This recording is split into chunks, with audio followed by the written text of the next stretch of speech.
नमस्कार, बहुत स्वागत है आपका। इंडिया वॉइस देख रहे हैं आप और मैं हूं आपके साथ शिवम सोनी। देश में कोरोना का खतरा एक बार फिर से मंडराने लग गया है। चीन से आ रही खबरों ने हिंदुस्तान को एक बार फिर से डरा दिया है। ऐसे देखते हुए केंद्र सरकार भी अब अलर्ट हो गई है। बुधवार को केंद्रीय स्वास्थ्य मंत्री डॉक्टर मनसुख मंडाविया ने सीनियर अधिकारियों के साथ और विशेषज्ञों के साथ बैठक की, जिसमें उन्होंने कहा कि कोरोना अभी खत्म नहीं हुआ है। इस बीच इंडियन मेडिकल एसोसिएशन यानी कि आईएमए का कहना है कि देश में लॉकडाउन की स्थिति नहीं होगी, क्योंकि यहां पर 95% लोगों को टीका लग चुका है। वहीं प्रधानमंत्री मोदी आज दोपहर 3:30 बजे कोरोना को लेकर समीक्षा बैठक करेंगे। इसके अलावा दिल्ली, यूपी, कर्नाटक, महाराष्ट्र, मध्य प्रदेश, छत्तीसगढ़ में भी इमरजेंसी मीटिंग्स होंगी। ऐसे में सवाल यह है कि कोरोना को लेकर हम कितने तैयार हैं। साथ ही सवाल यह भी कि अगर कोरोना फिर से तेजी के साथ फैलता है तो हमारा स्वास्थ्य ढांचा क्या वाकई में इतना मजबूत हो गया है कि हम निपट लेंगे इससे। हमारे साथ एक्सपर्ट का एक खास पैनल भी जुड़ेगा, उनसे हम सवाल भी करेंगे। लेकिन फिलहाल कोरोना का जो कहर है वो चीन में बरप रहा है।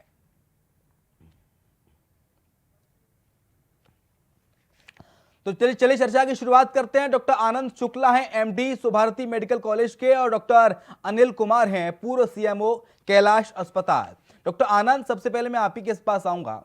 सर, जो BF7 वेरिएंट है जो फैल रहा है चाइना में, हाहाकार मचा रखा है BF7 ने, लाशों के ढेर लगे हुए हैं शमशान घाटों पर और नंबर नहीं आ रहे सर, वेटिंग लिस्ट में है।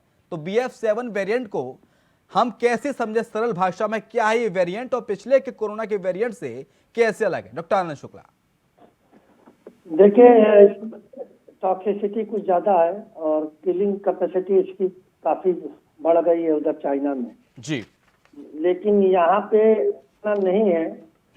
और अभी फैलेगा तो भी उतना नहीं होगा, क्योंकि हम लोगों की इम्यूनिटी बहुत स्ट्रांग है।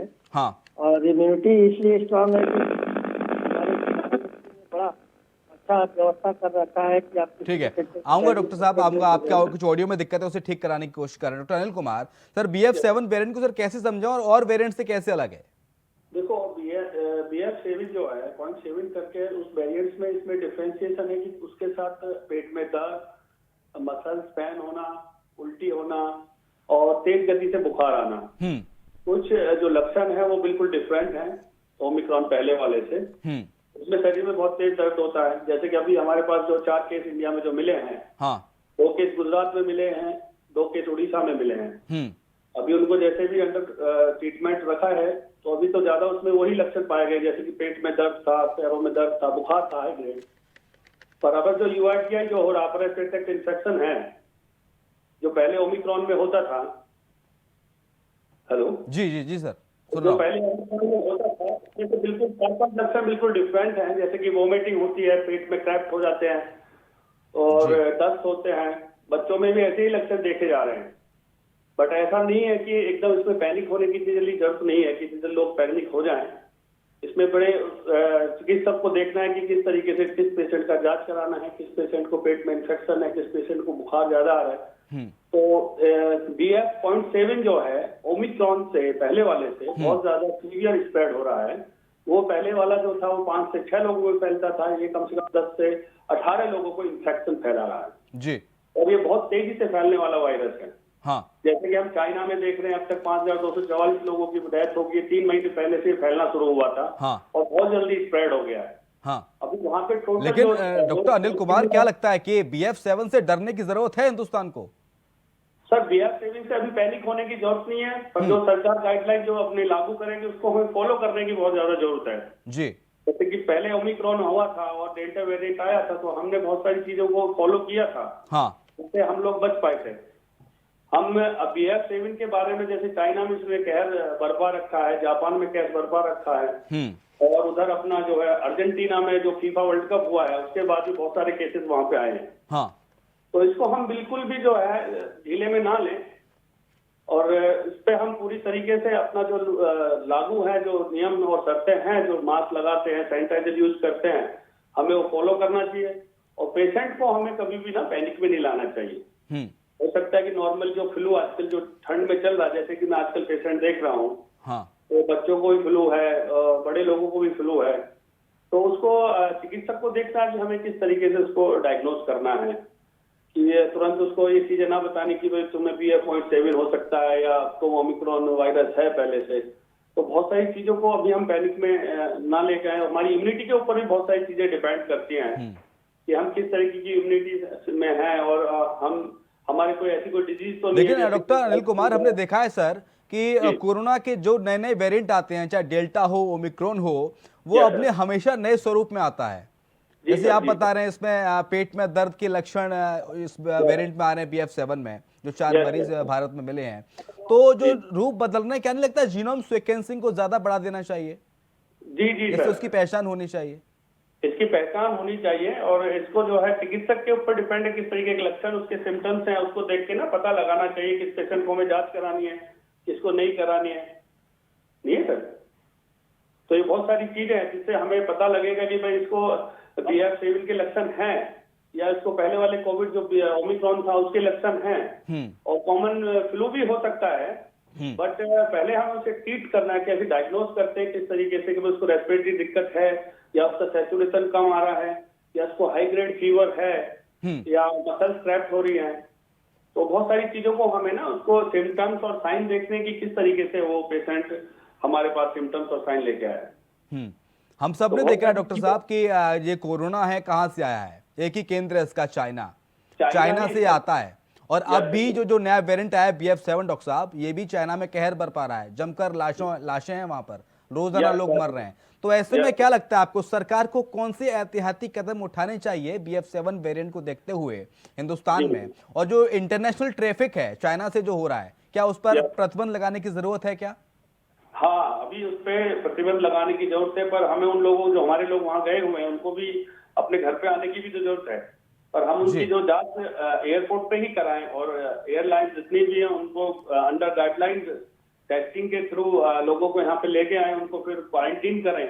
और जो पहले वाले हम जो रूल्स और वो थे वो पहले हमें लागू करे थे, वही हमें फिर से दोबारा से वही करने चाहिए और उससे हमें काफी हिदायत से इसमें निजात मिलेगी।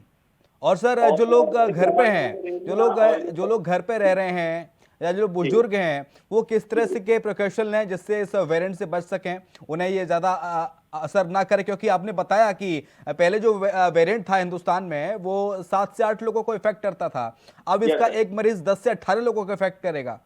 जी, इसमें जो अपने बुजुर्ग हैं, जैसे डायबिटिक पेशेंट है, हार्ट वाले पेशेंट हैं, उनको अपनी रूटीन मेडिसिन अपनी नहीं छोड़नी चाहिए, डायबिटीज इंक्रीज नहीं होना चाहिए। हार्ट में BP, जैसे अब ठंडे बढ़ने लगेंगी तो बहुत सारे सिम्टम्स आएंगे, तो उसमें हमें अपनी मेडिसिन प्रॉपर तरीके से लेनी है और अपने जो खान पान है उसको पूरी तरीके से स्वास्थ्य वो पौष्टिक आहार लेना है और अपनी इम्यूनिटी पे बहुत ध्यान रखना है।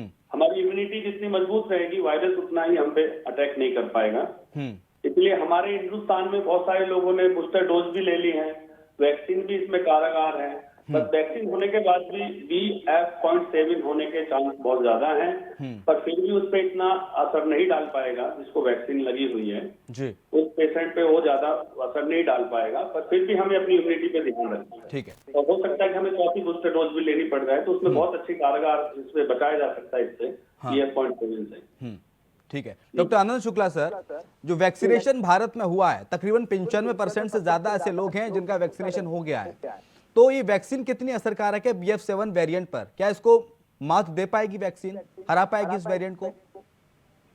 देखिए, हम लोग के यहाँ वैक्सीनेशन बड़ा स्ट्रांग हुआ है जी, और हमारी वैक्सीन भी काफी इफेक्टिव है इंडिया की, चाइना से बहुत ज्यादा इफेक्टिव है। इसलिए जो है यहाँ पे सेफ है और इन्फेक्शन। हेलो, आवाज आ रही है? जी सर, आ रही है सर। स्काइप ऑडियो म्यूट कर लो सर अपनी। सर सुन पा रहे हैं सर आपको? डॉक्टर आनंद शुक्ला, आपको मेरी आवाज मिल रही है सर? ठीक है। डॉक्टर अनिल कुमार सर, आपको मेरी आवाज मिल रही है? डॉक्टर साहब, मैं पूछ रहा था, इंटरनेशनल ट्रैफिक को तो बंद करने की जरूरत है ही, इसके साथ साथ इंडियन मेडिकल एसोसिएशन IMA ने कहा है कि 95% वैक्सीनेशन हो गया हिंदुस्तान में, तो लॉकडाउन की जरूरत नहीं है और डरने की भी बात नहीं है। यानी कि लोग डर रहे हैं, डरे ना, एहतियातन मास्क लगाएं, 2 गज की दूरी रखें और जो कोरोना की गाइडलाइन उनका पालन करें, लेकिन डरे नहीं, ये सब जरूरी है। बिकॉज ऑफ मैं आपसे कहना चाहता हूँ कि डर का माहौल तो बिल्कुल अपने दिमाग से निकाल दें, पर हमें जो 2 गज की दूरी और सैनिटाइजेशन मास्क हम चेहरे पे लगा रहे थे पहले से ही, उसको फिर से हमें शुरू करना पड़ेगा। जी। और पैनिक होने की बिल्कुल भी इसमें जरूरत नहीं है।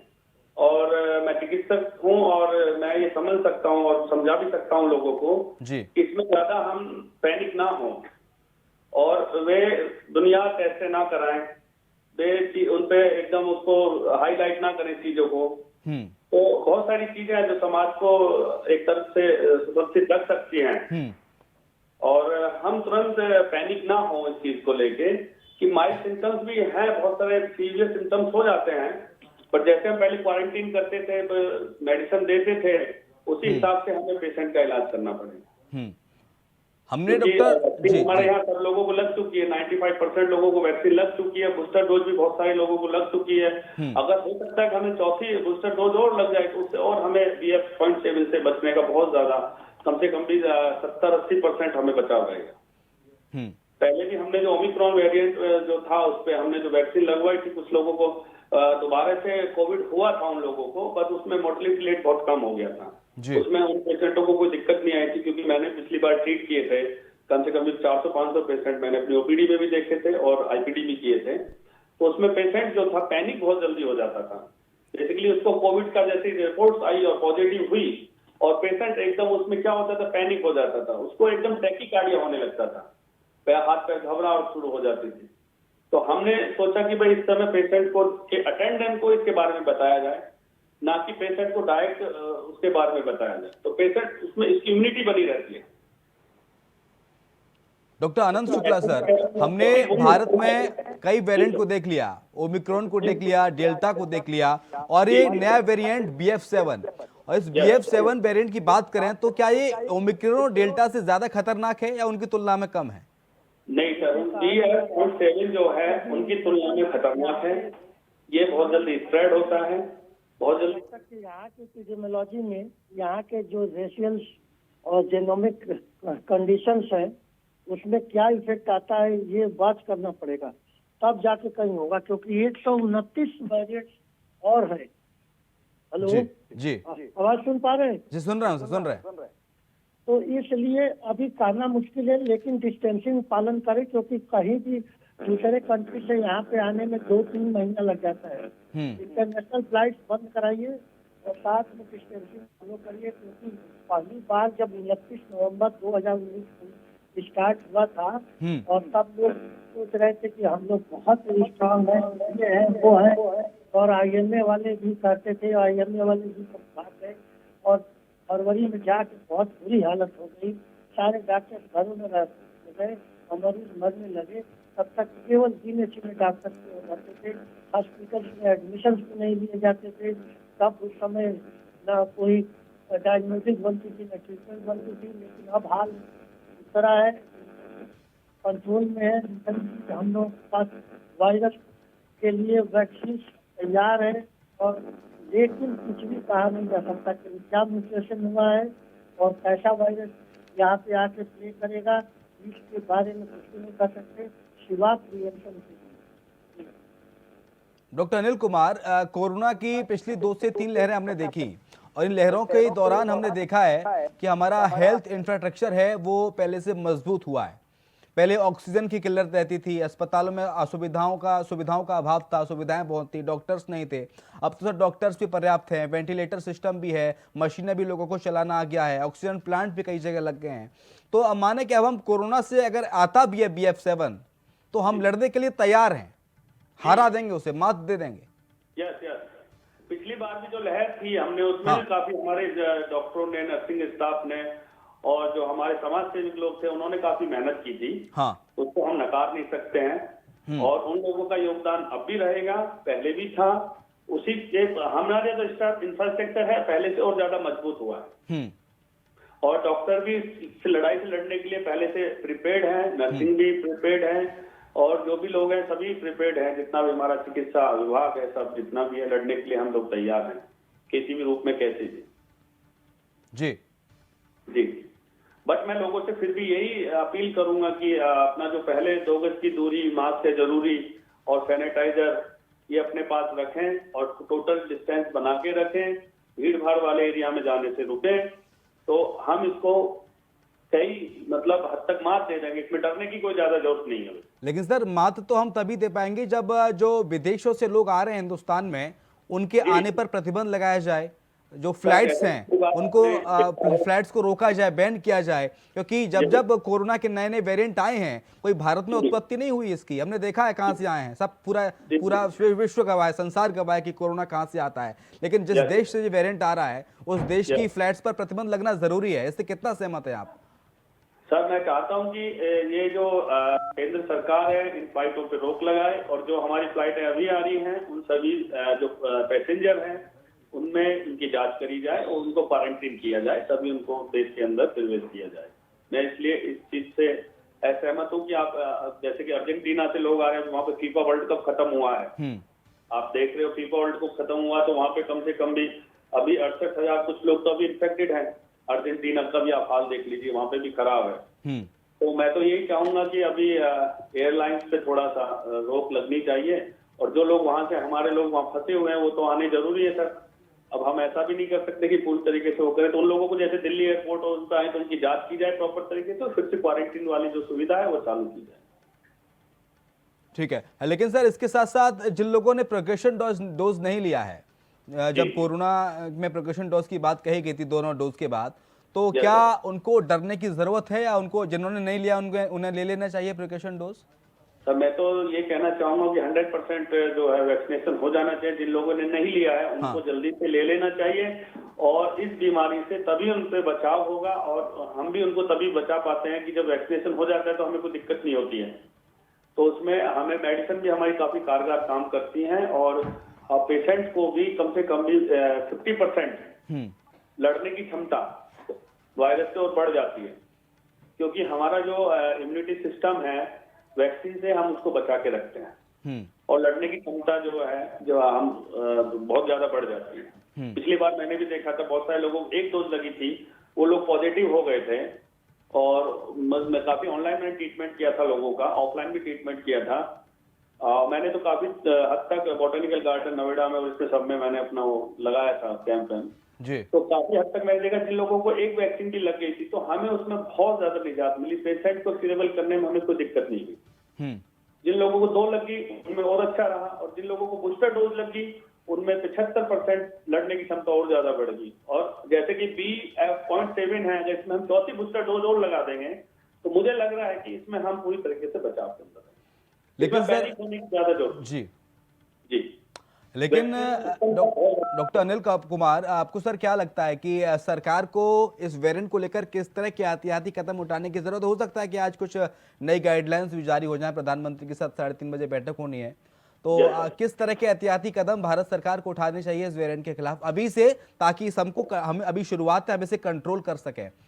जैसा ओमिक्रॉन में हुआ, जैसा डेल्टा में हुआ, वैसी तस्वीर भारत में ना बने दोबारा।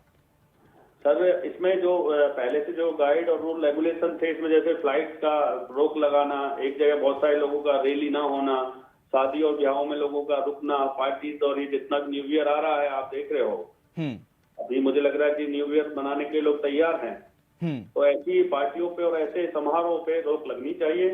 जो पहले से हम लोग करते आ रहे हैं वो फिर से ही रूल रेगुलेशन सबसे शुरू होना चाहिए, क्योंकि तभी हम इससे बचाव कर पाएंगे। और जिस तरीके से मैंने आपसे पहले भी कहा था कि ओमिक्रॉन 6-7 लोगों को फैलता था, और BF.7 कम से कम भी 15-16-18% लोगों को 100 में से 18 लोगों को फैलेगा जी। जिस स्पीड से ये चाइना में फैला है 3 महीने से, 3 महीने में वहाँ हाहाकार मच गया है।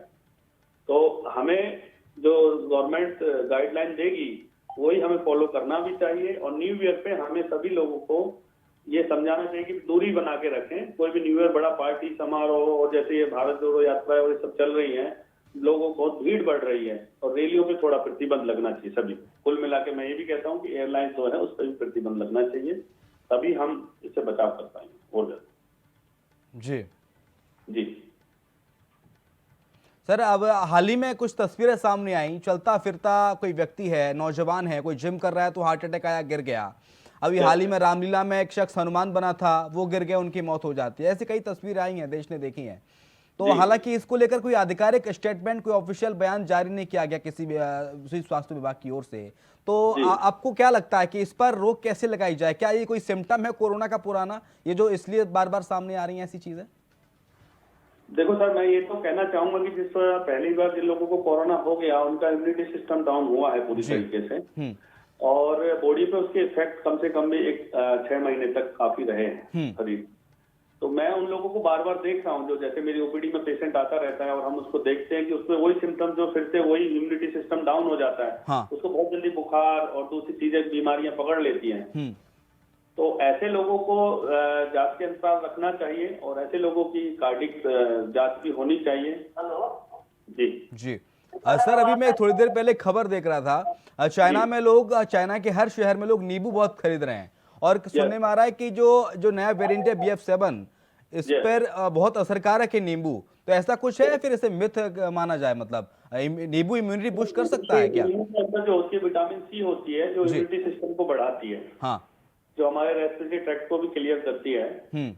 तो उसका इफेक्ट है बॉडी पे। वो जैसे कि हम विटामिन सी की टैबलेट लेते थे, और पिछली बार में हमने विटामिन सी की टैबलेट पेशेंट को दी है जी, तो बिकॉज ऑफ द उसका वो कवरेज करती है विटामिन। तो नींबू के अंदर भी विटामिन सी है। नींबू हुआ, अपना ऑरेंज हुआ, काफी चीजें हैं। तो विटामिन सी उसी रूप में लोग ले रहे हैं, हम टैबलेट फॉर्म में देते हैं, कुछ लोग अपने ऑरली उसमें लेते हैं। क्योंकि चाइना में तो दवाइयों का वैसे ही संकट है, दवाई है ही नहीं वहां, तो लोग नींबू ही खरीदेंगे। Yes yes yes, basically China जो है इस चीज को नहीं समझ पा रहा है। हाँ। हिंदुस्तान उस चीज को पहले से ही लेके सतर्क है। जैसे कि हमारे प्रधानमंत्री जी आज हमको मीटिंग कर रहे हैं, तो मैं इसको अच्छी फर्क मानता हूँ कि जल्दी से वो अपना स्वास्थ्य विभाग और इन सबको अपना ऑर्डर देंगे, जैसे भी होगा, और कानून व्यवस्था को अपने ठीक से बनाएंगे। तो इसलिए चाइना जो है वहां से तो ग्रोथ हो ही रहा है इसका पूरी तरीके से, सभी को पता है। बट हमें पूरी तरीके से इसको ये भी देखना कि हमें रोकना कैसे है इसको।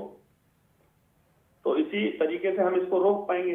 ट्रेवल पे सबसे ज्यादा हमें वो करना है, ट्रेवल के थ्रू ही ये चीजें आती हैं। आपने पहले सुना होगा कि स्वाइन फ्लू आया था देश में जी। तो स्वाइन फ्लू भी ऐसे ही आया था। सबसे पहला जो केस था वो साउथ इंडिया में था, जो लेडी प्रेग्नेंट थी, वो भी वहां से दुबई से ट्रेवल होकर यहाँ आई थी, और उसके बाद हमारे यहाँ पे स्वाइन फ्लू फैल गया पूरी तरीके से। तब हम साउथ इंडिया में होते थे, हम आई पास आउट फ्रॉम बैंगलोर। तो हमने देखा कि वहाँ पे सब लोग गिलोय और ये सब खाने लग गए हैं जी, तो गिलोय का चाय पीने लग गए। तो इसी तरीके से अब चाइना में वही हो रहा, मेडिसिन है नहीं, और तो नींबू और ये सब अपना कलेक्शन कर रहे हैं लोग वहाँ पे, और वॉयलेंस भी बढ़ता जा रहा है। अभी मैं देख रहा था कि वहाँ पे आईफोन बनाने वाली कंपनी और कर्मचारियों में मारपीट हो गई, वो लोग काम छोड़ के भाग रहे हैं वहाँ से।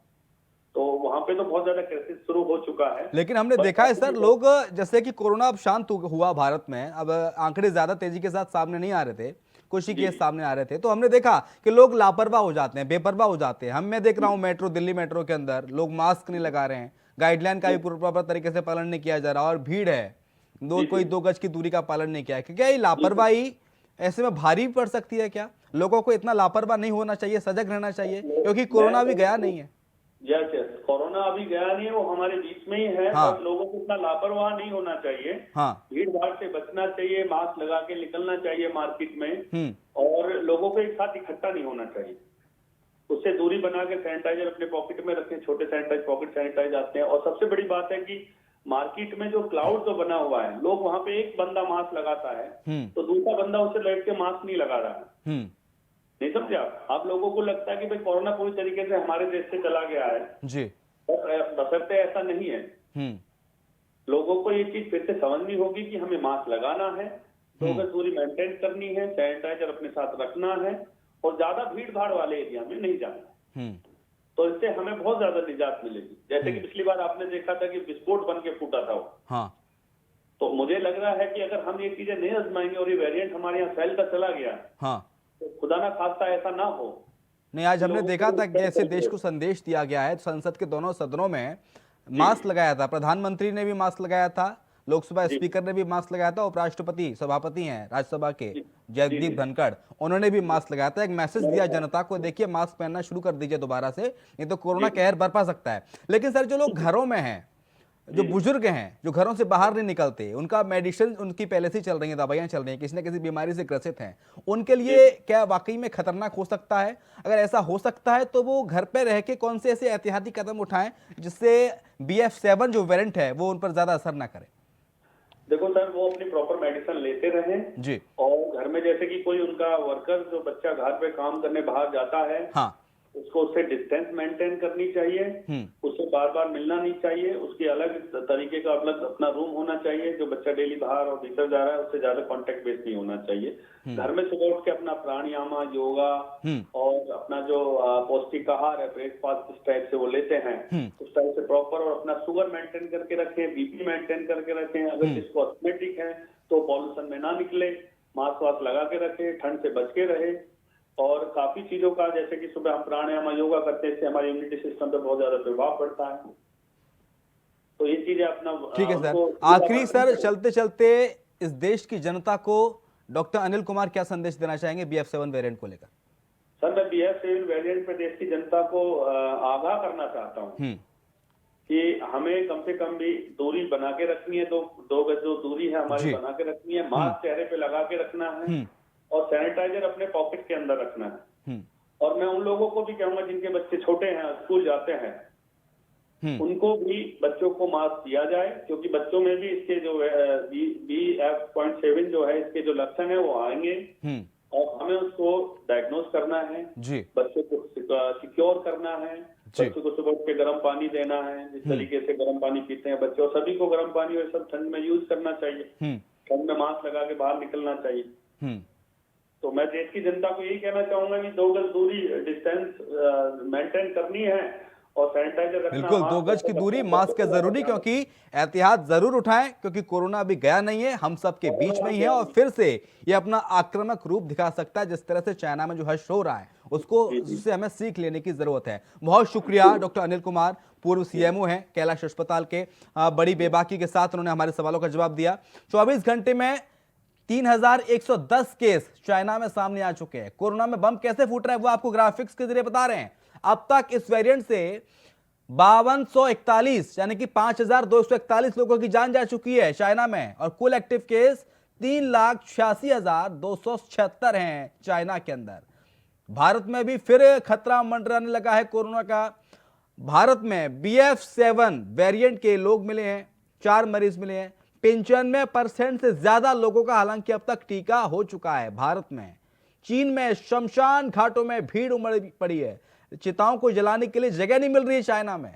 इसके साथ ही BF7 जो वेरिएंट है चाइना में, वो अब बेकाबू होता नजर आ रहा है। दवाइयों का अभाव है, अस्पताल में बेड्स नहीं मिल रहे हैं, और भारत में भी BF7 वेरिएंट के 4 मरीज अब तक सामने आ चुके हैं।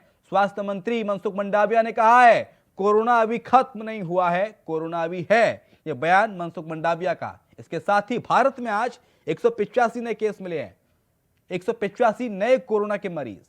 अभी तक संक्रमितों की संख्या हिंदुस्तान में 4,40,77,739 हो गई है। देश में अब एक्टिव मरीज फिलहाल 3,408 हैं, जिनका इलाज चल रहा है। कुछ होम आइसोलेशन में है, कुछ अस्पताल में है, और साथ ही दिल्ली में कोरोना से 1 मरीज की मौत भी हो चुकी है। और इसी के साथ हमारी इस खास पेशकश में ताई खबरें लगातार जारी हैं। आप देखते रहिए इंडिया वॉइस।